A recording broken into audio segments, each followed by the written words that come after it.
The building was demolished in 1901. That hit me before the architecture did. Not damaged, not abandoned, demolished, intentionally. A structure whose load-bearing mathematics we still cannot fully replicate, torn down to make room for a parking facility. The photographs exist. The engineering reports exist. What doesn't exist anymore is the building itself, and the uncomfortable questions its existence raised about when exactly humanity learned to build the way it built. This is where I started. Not with grand conspiracy, not with ancient astronauts or lost civilizations pulled from mythology. I started with a demolition permit filed in Chicago and a structural analysis that a PhD candidate submitted to the University of Illinois in 1987 that, and this is the part one keep returning to, was never formally published. The candidate completed the degree. The dissertation exists in the university archive, restricted access, listed in the catalog. The findings were never entered into the public literature. I am not telling you what to conclude from that. I am telling you what I found. Because once you start looking at the physical record of what human civilization could apparently do before the 19th century standardized our story about what human civilization could do, you find these moments everywhere. These small, specific, documented moments where the official timeline quietly buckles under the weight of its own evidence. Let me tell you what those moments look like. The official story goes like this. Human technological capacity developed in a broadly linear progression. Stone tools gave way to bronze, bronze to iron.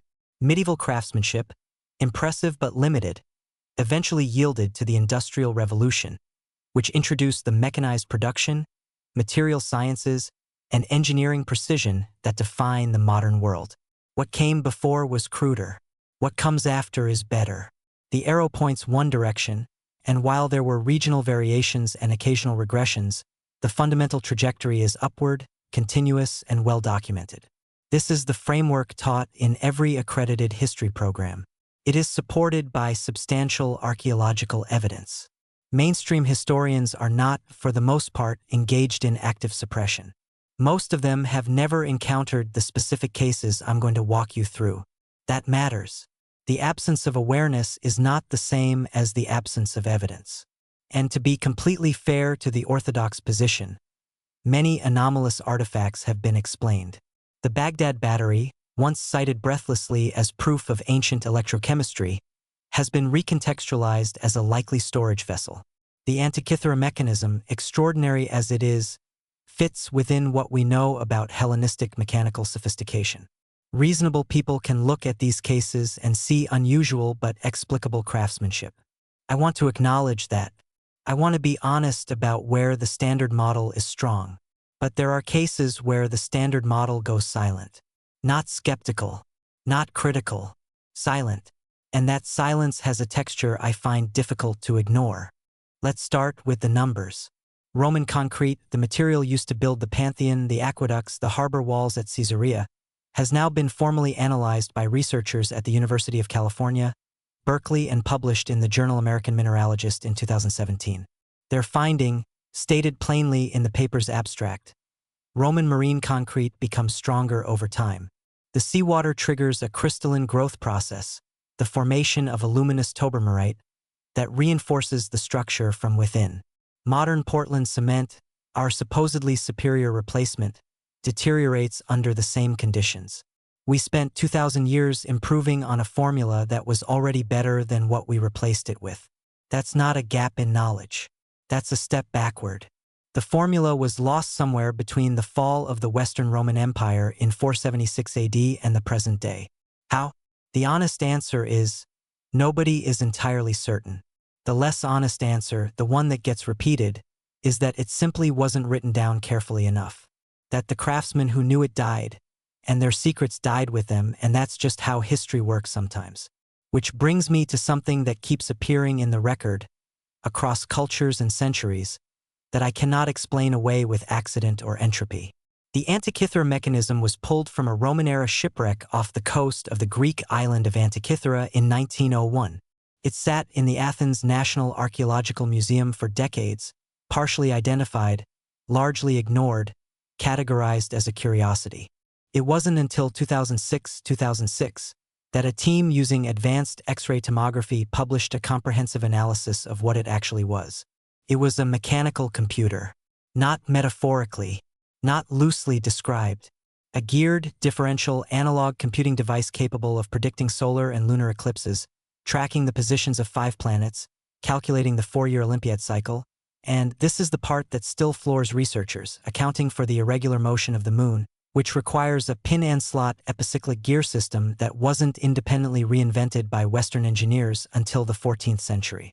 The mechanism dates to approximately 100 BCE. The next comparable geared mechanism in the archaeological record appears over 1,000 years later. 1,000 years of silence. Not a single intermediate device. Not an apprentice's rougher version. Not a simplified copy. Nothing. The timeline isn't subtle. Which brings me to the archive problem. I spent weeks trying to understand the specific sequence of events surrounding the Library of Alexandria. Not because I think it explains everything, but because it has become a kind of shorthand that actually obscures a more complicated and more troubling picture. The library wasn't destroyed once. It was diminished repeatedly, across centuries, through fire and funding cuts and deliberate political decisions to defund institutions of knowledge preservation that someone, at some specific historical moment, decided were no longer priorities. But the Library of Alexandria is famous. What is less famous is the House of Wisdom in Baghdad.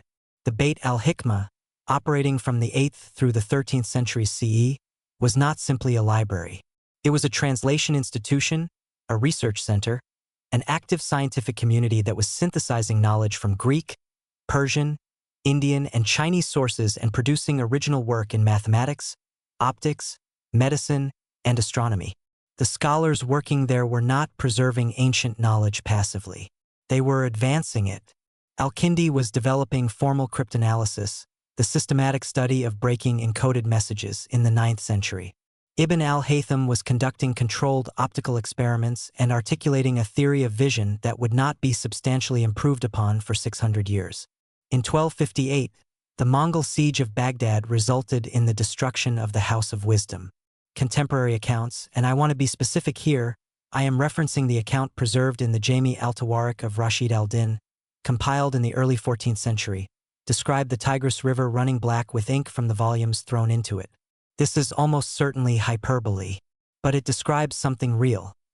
A systematic, physical destruction of accumulated written knowledge on a scale that even the participants felt required dramatic language to convey. What was in those manuscripts? We know some of what was there because some of it was copied, transmitted, preserved by scholars who fled or corresponded with the institution before its end. But we are working from fragments, from the copies of copies that survive in Ottoman libraries and Moroccan collections and the Vatican archive. The primary record is gone. And here is the thing about destroyed archives. They don't leave evidence of what was lost. They leave evidence of what remained. We catalog the survivors. We cannot catalog the absences. I found this while researching something else entirely. I was looking at the standard academic literature on pre-Columbian North American construction, genuinely routine research, nothing exotic, when I found a 1989 monograph by a civil engineer named Carl Bjorklund examining the load distribution systems in Mississippian platform mounds. Bjorklund was not an archaeologist. He was a structural engineer who had been hired as a consultant on a stabilization project at Cahokia Mounds in Illinois and became, by his own account in the monograph's introduction, unexpectedly absorbed by what the builders had done. Monk's Mound at Cahokia is larger by base area than the Great Pyramid of Giza. It was constructed between approximately 900 and 1200 CE, without metal tools, without wheeled transport, without draft animals. This is acknowledged history. What Bjorklund examined, and what I cannot find referenced in any subsequent academic paper, despite the monograph existing in the University of Illinois library system, were the internal drainage channels. The mound has not collapsed. Earthen structures of this scale, without internal engineering, reliably fail within centuries as water infiltration creates differential settling and eventual structural compromise. The mound has not done this.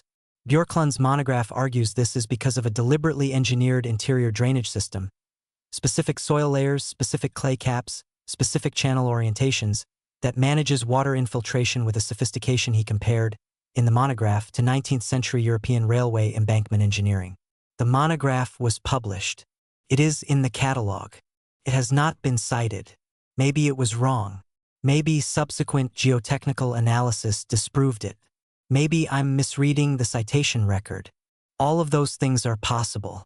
But when I tried to find the counter-literature, the papers engaging with Björklund's thesis and finding it wanting, I found nothing. Not refutation. Not engagement. Silence has a texture. Let me be fair to the official narrative one more time, because it deserves it. The pattern I'm describing, advanced technique, knowledge loss, incomplete record, is explicable without anything nefarious. Knowledge transmission is fragile. It depends on continuous institutional support, on political stability, on the survival of specific individuals in specific lineages of practice.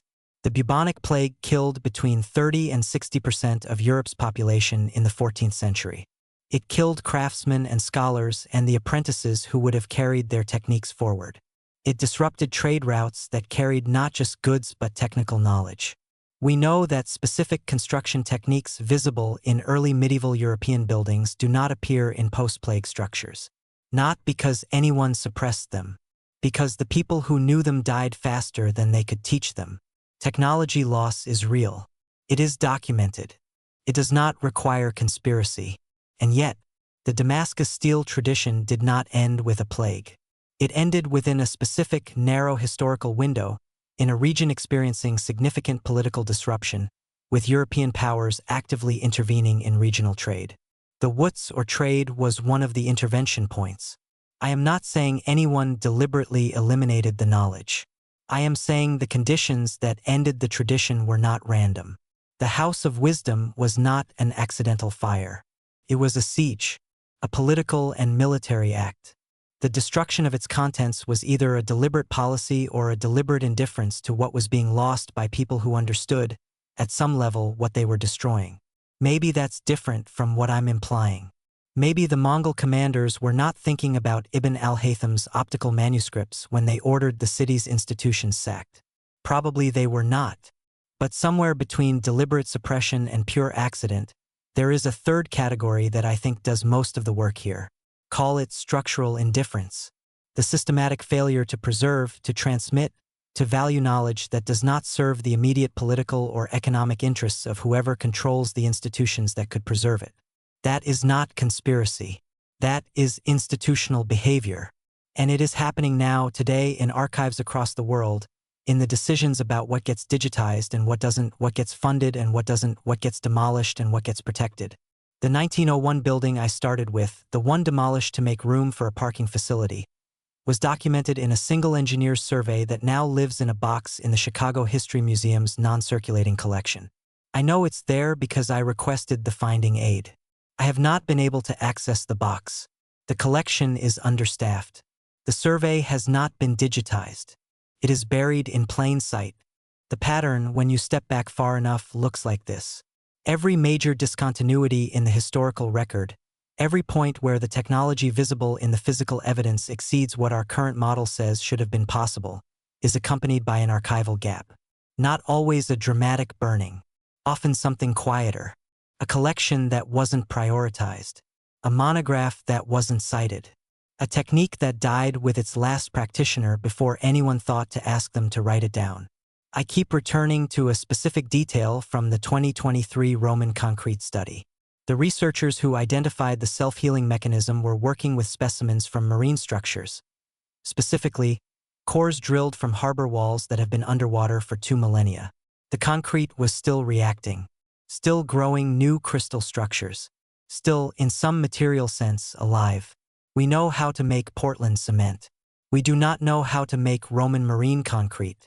The knowledge exists somewhere in the chemistry of the surviving structures, in the ratios of volcanic ash and seawater that we can now analyze and, in principle, reverse engineer. Researchers are working on it. There are promising results. But for approximately 1,300 years, we were building things with inferior materials while standing on top of, sailing past, and in many cases actively demolishing structures made of something better. We used the Roman aqueducts as quarries. We pulled the facing stones off the pyramids for medieval construction projects. We demolished the building in Chicago. Maybe I'm seeing patterns where none exist. Maybe each of these cases has a clean, local explanation that I'm stitching together into a false continuity. That is genuinely possible, and I want to be honest about that.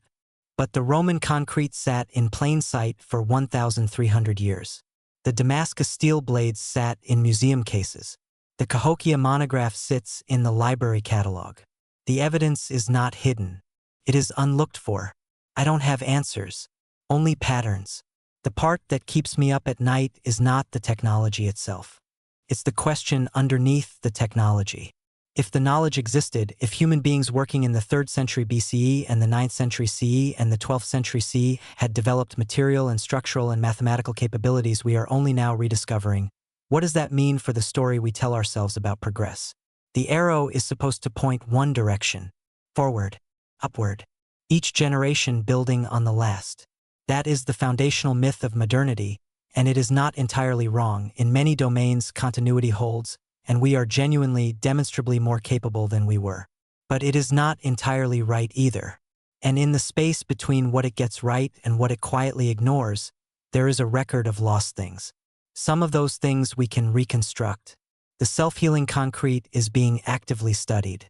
We may, within this generation, have a commercially viable approximation of what Roman engineers poured into Mediterranean harbor walls 2,000 years ago. That would be an extraordinary achievement. It would also be, if we are honest about it, a recovery. The archive still exists mostly, not complete, not accessible, not prioritized, but the harbor walls are still there. The museum blades are still there. The university library boxes are still there, waiting for someone to request the finding aid and get on the waiting list and eventually sit down with a box of papers that nobody has cited in 35 years. Once you see the shape of what was lost, you start to see it everywhere. In the weight of the unexplained building and the silence around the monograph and the black water of the Tigris carrying pages that only one scholar thought to describe. I cannot tell you what was on those pages, but I know they existed, and once you know that, you cannot unknow it.